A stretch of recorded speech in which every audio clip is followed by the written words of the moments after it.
That Kick and Mr. exchanged one of their silent communications. "We know many things, Mr. said finally. It's why we're with you." Before Roland could press further, Kick changed the subject. "The storm's abating faster than predicted. We should be able to leave within 6 hours. Good," Roland said. "The sooner we get Rinka somewhere safe and continue our route the better." But things didn't go as planned when they entered the station's common area the next morning. 3 Phaeton security officers were questioning the dock workers. Their sleek black uniforms bore the insignia of the Supreme Region, a stylized figure 8 that symbolized the highest attainable caste. Roland pulled Rinka behind a support column. "Friends of yours, hunters," she whispered, fear sharpening her features. "The Regent's elite trackers. They've followed me." Roland assessed their options. The hunters hadn't seen them yet, but it was only a matter of time in the small station. "Kick, Mister," he murmured. "Create a distraction. We need to reach the ship." The small pair nodded and casually walked toward the facility's environmental control panel. Seconds later, warning lights flashed as the ventilation system began cycling emergency protocols. In the ensuing chaos, Roland guided Rinka through the panicking crowd toward the docking bay. They were halfway to the Rusty Nail when a voice called out behind them, "Halt!" By order of the Supreme Regent. Roland turned to see one of the hunters aiming a sleek disruptor pistol at them. Without hesitation, he pushed Rinka behind him. "We're just travelers," Roland said calmly. "There's no need for weapons." The hunter's eyes flickered between Roland and Rinka, recognition dawning as he spotted her royal tattoo. "The fugitive princess," he snarled. "Step aside, off-worlder. This doesn't concern you. She's under my protection," Roland replied, his voice quiet but firm. The hunter's laugh was cold. "Tection, do you know who I am? I am 8th tier enforcer. Boy, I've executed denters on 17 worlds." Roland didn't move. "Everyone deserves to choose their own path." The hunter fired. The energy blast should have vaporized Roland's chest. Instead, it dissipated harmlessly against him, leaving only a scorched hole in his shirt. The hunter's face contorted in shock. "What?" In one fluid motion, Roland closed the distance between them, gripped the energy weapon and bent it into a useless curve. He applied just enough pressure to force the hunter to release it, then tossed the mangled weapon aside. "I said," Roland repeated softly, "everyone deserves to choose their own path." The hunter stumbled backward, fear replacing arrogance. He turned and fled, presumably to alert his companions. "We need to go," Roland urged, taking Rinka's hand. Now they reached the Rusty Nail just as Kick and Mr. arrived from another direction. Within minutes they were breaking atmosphere, outrunning the security vessel scrambling to intercept them. "Where to?" Roland asked once. They'd made the jump to hyperspace. Rinka's eyes gleamed with new purpose. "The Crossroads Station. There are others. They're refugees from Theta and the other caste worlds. They'll help us." Roland raised an eyebrow. "I'm just giving you a ride to safety." Rinka smiled knowingly. "Of course, Emperor." The Crossroads was a massive refueling station at the junction of 3 major trade routes built into a hollowed-out asteroid. It existed in a political gray zone, technically under the jurisdiction of the Galactic Concord, but far enough from central authority to operate by its own rules. Roland docked the Rusty Nail in a remote bay, paying extra for privacy. "We refuel, get you connected with your people, and we're gone," he told Rinka as they disembarked. She nodded, but the smile playing at her lips suggested she had other plans. They hadn't made it 50 into the station when Roland noticed they were being followed not by region hunters but by local station residents, watching them with unusual interest, whispering as they passed. "They're looking at you," Roland murmured to Rinka. "No," she replied, "they're looking at you." Realization dawned as they entered the station's central plaza. A crowd had gathered, mostly Phaetons and other species from caste-based systems. They parted as Roland approached. Faces filled with reverence and hope. At the front stood 3 women, a tall, muscular warrior with a ceremonial sword strapped to her back and a figure that strained against her battle armor, a petite, bookish woman whose pale blue skin flushed deeper azure when Roland met her gaze, and a green-skinned woman with 3 eyes, the third located at the back of her head, visible when she turned to whisper to her companions. Rinka stepped forward, addressing the gathering with unexpected authority. "I present to you Roland Mercer, the prophesied one, Emperor of the 9th level. Though he walks among us in humble disguise." Roland's protest died in his throat as the crowd dropped to one knee in perfect unison. The warrior rose first, approaching with a blend of reverence and scrutiny. "I am Zana, battle mistress of the lower tiers. We have awaited your coming." The scholarly woman joined her Datapad clutched to her chest. Lania, keeper of history, she introduced herself, blushing furiously. I've been documenting the signs of your arrival. For years. The green-skinned woman circled Roland, all three eyes examining him from different angles. Myra, she said with a wink of her front eyes, I handle the fun stuff around here, and you, she poked his chest playfully, are exactly as described. Impressively humble packaging for such power. Roland shot a desperate look at Kik and Mr. who stood back watching the proceedings with amused detachment. There's been a misunderstanding, Roland began, but was interrupted by a commotion at the plaza entrance station. Security officers pushed through the crowd led by a human in the distinctive uniform of the station administrator. What's this gathering? The administrator demanded. Unauthorized assemblies are prohibited in the central plaza. Xena stepped protectively in front of Roland. We're exercising our right to religious congregation. Administrator Eurus, religion? Yura snorted. This refugee cult nonsense again. Disperse immediately or we'll remove you forcibly. The crowd tensed but held their ground. Roland sensed the situation deteriorating rapidly. There's no need for conflict, he said, stepping forward. We'll move elsewhere. Joris zeroed in on Roland. You're the one there calling Emperor. Do you know the trouble your little cult has caused the regions? People are offering substantial rewards for information on your whereabouts. I'm not. Roland started. He is the rightful ruler of Feta. Rinka interrupted fiercely. The prophecy fulfilled. Joris gestured to his security team. Arrest him. The Regent's representatives can sort this out. One officer stepped forward, activating an energy pike that crackled with blue lightning. Come quietly, he ordered. Roland sighed. I don't want trouble.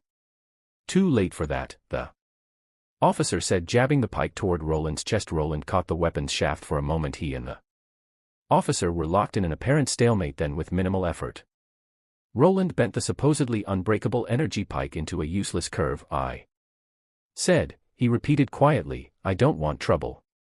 The stunned silence that followed was broken by Roland's calm, measured voice. Everyone deserves to choose their own path. A ripple passed through the crowd. Lania frantically tapped at her data pad. The first commandment, she whispered loudly enough for all to hear, spoken by the Emperor himself. The security team backed away, their confidence shattered by the casual display of impossible strength. This isn't over, Yoras warned, retreating with his officers. The Regent will hear of this after they departed. Roland turned to the gathered refugees. You need to disperse. You're putting yourselves in danger. We're already in danger, Emperor. Xena said. The region's purges grow more brutal each cycle. Entire communities of potential 9th-level candidates are being eliminated before they can mature. I'm not your Emperor, Roland insisted. Myra's third eye swiveled to examine the back of the room. Regent spies, she warned, 3 of them recording everything. We need to move, Kik advised. Suddenly at Roland's side. This way, Lania said, leading them through a concealed service corridor. The underground fighting arena wasn't Roland's idea of a safe haven, but the refugee leaders assured him it was secure. Built in an abandoned maintenance level, it served as both entertainment venue and meeting place for those hiding from authorities. The owner pays off station security, ZA explained as they navigated the crowded space, and the region's people avoided too many witnesses, too many armed patrons. Roland watched fighters from a dozen different species battle in the central pit while spectators roared approval. You hold your resistance meetings in a fighting pit. We hide in plain sight, Myra explained, her third eye constantly scanning their surroundings. Revolution planned. Between betting rounds they reached a private viewing box overlooking the arena. Once inside, Lania activated security scramblers to prevent surveillance. Now, Xena said, turning to Roland with burning intensity, we plan our return to fighter. Whoa, Roland raised his hands. I'm not planning any revolution or return. I'm dropping Rinka somewhere safe and continuing my cargo run. The 3 women exchanged glances, then looked to Rinka, who stepped forward. Show them, she said to Kik and Mr. To roll in surprise. His small companions nodded. Mr. reached into his pocket and withdrew a small crystalline cube that hovered above his palm. It projected a 3-dimensional star chart highlighting Fedata and surrounding systems. This is happening with or without you, Mr. said to Roland, his typically grumpy voice unusually gentle. The prophecy is in motion. A memory flashed unbidden through Roland's mind. His mother's face blood-streaked and desperate as she pushed 7-year-old Roland toward Kik, and more, the sound of energy weapons discharging. Her final words screamed as the small beings pulled him away. Trust them, they'll protect you, and remember, never hurt Anyone always help those in need. The underground fighting arena erupted in chaos as the reigning champion, a hulking Drazian with 4 arms and metallic scales, bellowed his challenge. Is this the so-called emperor, this soft-kidneyed human? The champion spat on the arena floor. I'll crush him and collect the regent's bounty. Roland sat unmoved in the private viewing box, his eyes fixed on the memory cube still hovering above Mr.'s palm. The projected star chart showing Feda had triggered a cascade of buried memories. His mother's blood streaked face, her final screams, the strange calm of Kik and Mr. as they pulled him away from the massacre. You knew, Roland said quietly to his diminutive companions. All these years you knew who I was. Kik nodded solemnly. We've always known, Roland. Then tell me, Roland demanded, his voice hardening. Who am I? What am I? Why was my mother killed? The 3 Phaeton women exchanged uneasy glances but remained silent. This was clearly a conversation that transcended their prophecies. Mur closed his ancient eyes briefly. Your mother was a guardian assigned to protect you on Earth until you matured. She wasn't your biological mother. The words hit Roland like a physical blow. What she loved you as her own. Kik added quickly. That was real. Her sacrifice was real. You're not human, Roland. Mr. continued. Not entirely.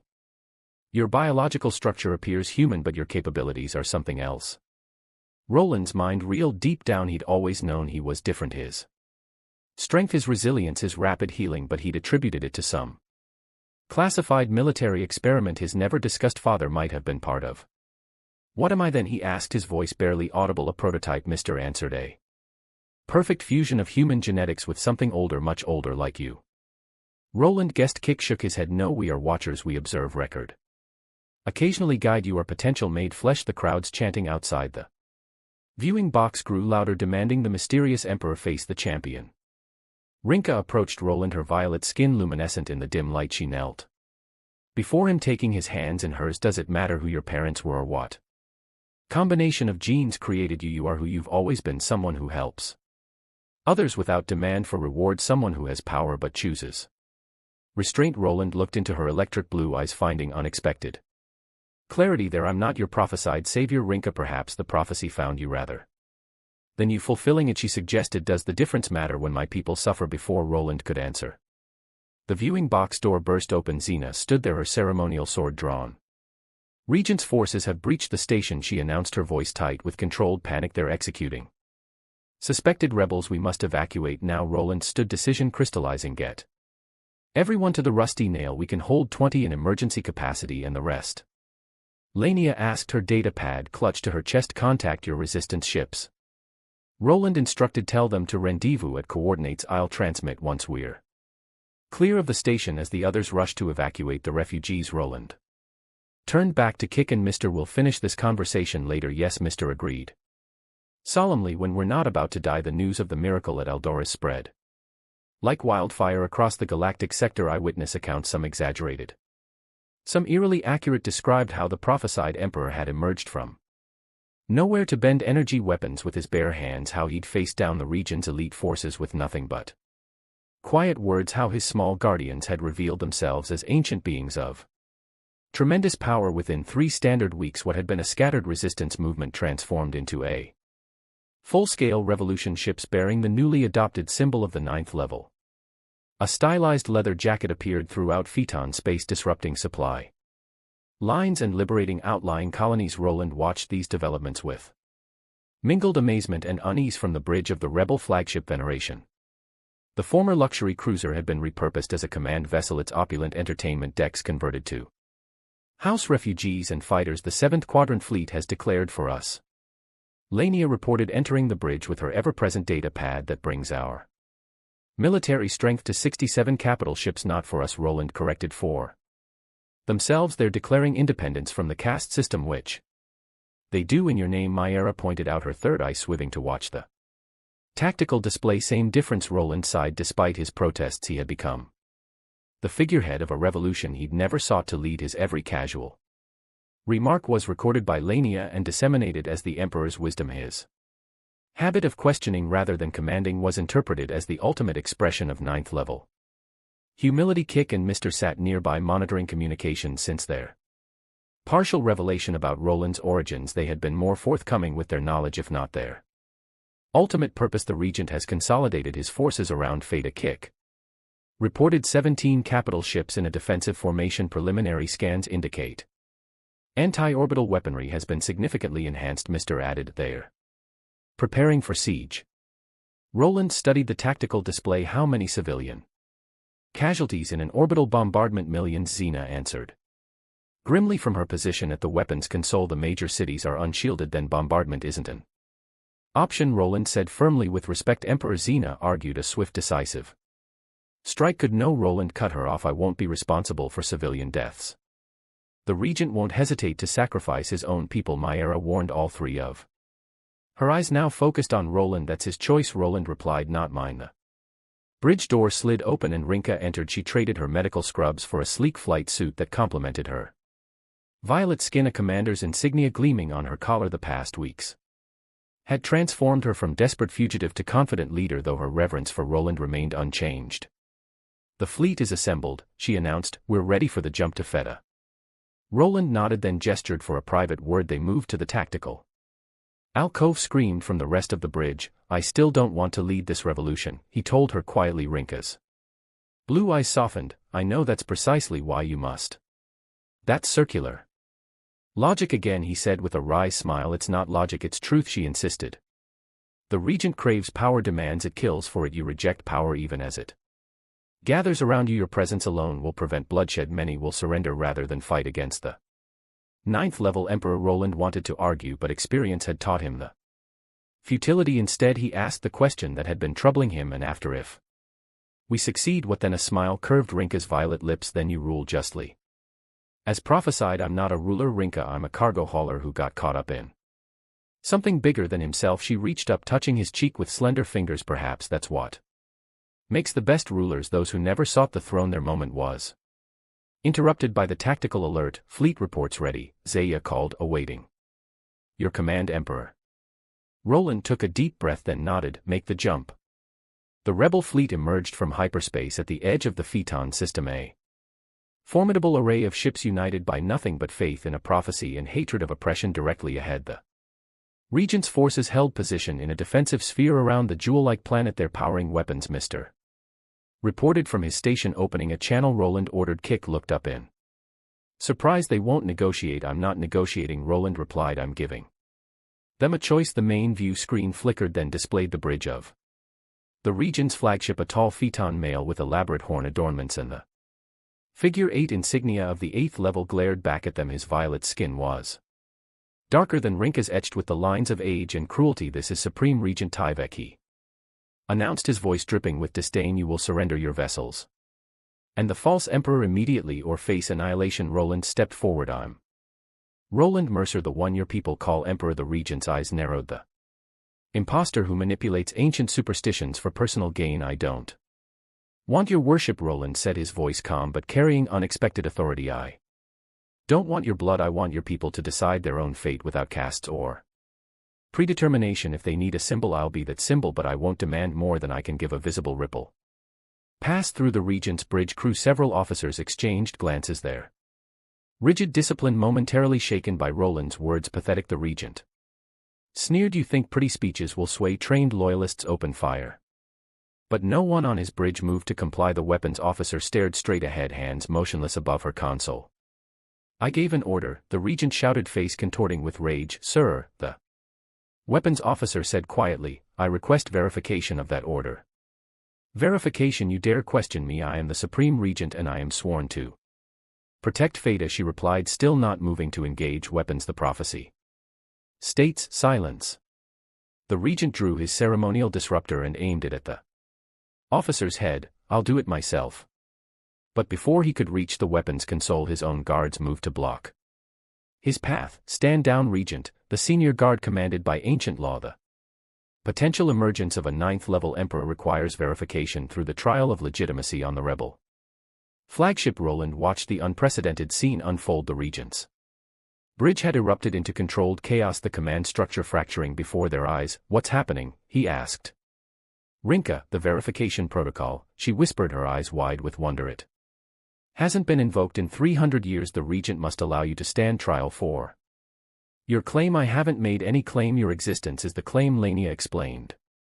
Frantically making notes, this is exactly as the prophecy foretold. When the fleet divides against itself, the truth stands revealed. One by one, ships in the region's defensive formation disengaged, their weapons, communications flooded in.